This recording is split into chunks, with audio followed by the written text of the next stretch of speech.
That is what we're talking about right there. So do times 7 in the points taken off of the Dow. 700 points. 700, yep, multiply 114 times 7.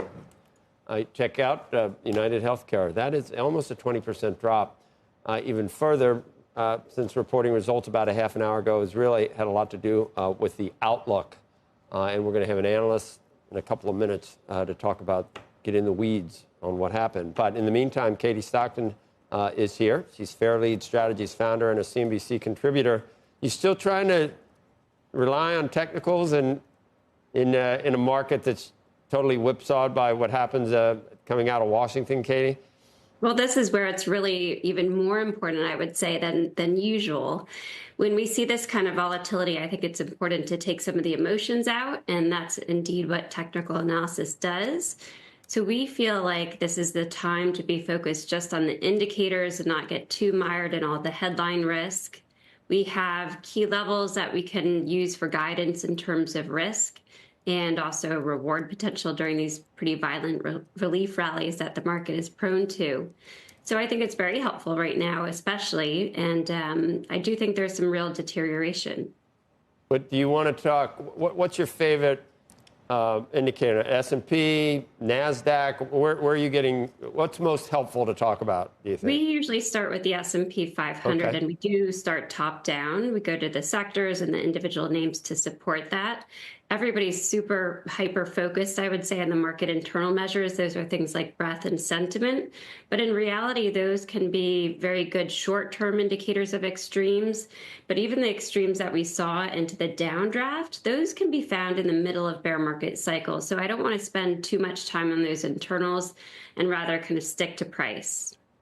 All right, then where are we then? The S&P 500 has obviously a breakdown below a couple of support levels. The support now that we're watching is around 51.26 to 51.33. It's based on 2 Fibonacci retracement levels. Those are key levels. And below that, if we were to see a more decisive breakdown for us, that means 2 weekly closes below, the targeted resistance level would become about 4,500.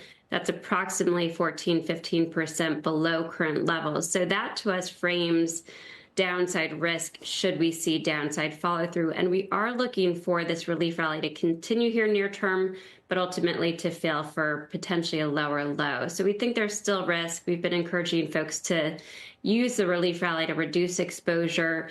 We like gold. We like short-term treasuries. There are places to sort of park your money while this is happening. So you think eventually we'll say the S&P was closed in a bear market at some point?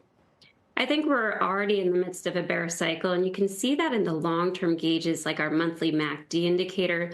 Those have widespread sell signals, and they're pretty new sell signals too. We last saw them towards the beginning of 2022.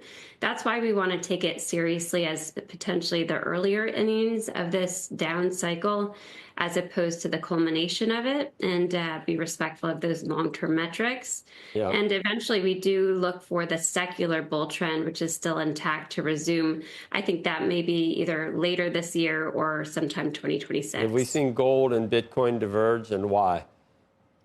I just think Bitcoin's being treated like a risk asset. The correlations between Bitcoin and the NASDAQ 100 are high right now, but they are cyclical. It's kind of funny. They sometimes or Bitcoin and cryptos are sometimes viewed as risk assets, sometimes more aligned with gold. So we'll see how that fleshes out. But right now it's being treated as a risk asset. And gold has really been the only place to be where there's positive momentum.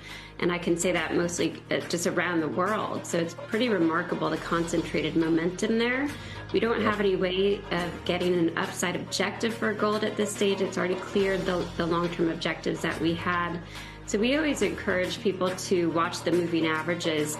The 20-day moving average, which is pretty tight, has been trending higher this entire year, so year to date for gold. And as soon as that starts to roll over, that might be an indication of a loss of momentum people would react to, but for now it's quite strong. Some people were ready to jump when the 10-year went up 30 basis points. I don't understand why, but I mean, if it goes up another, I don't know what it would take for some people, but what is the upside possibility for the 10-year on yield?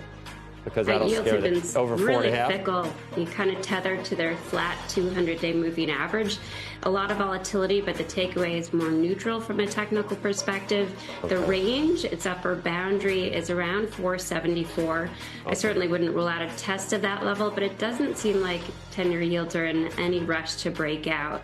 We have sort of improving downside momentum, but nothing to suggest that we're on the verge of a big breakout in yields.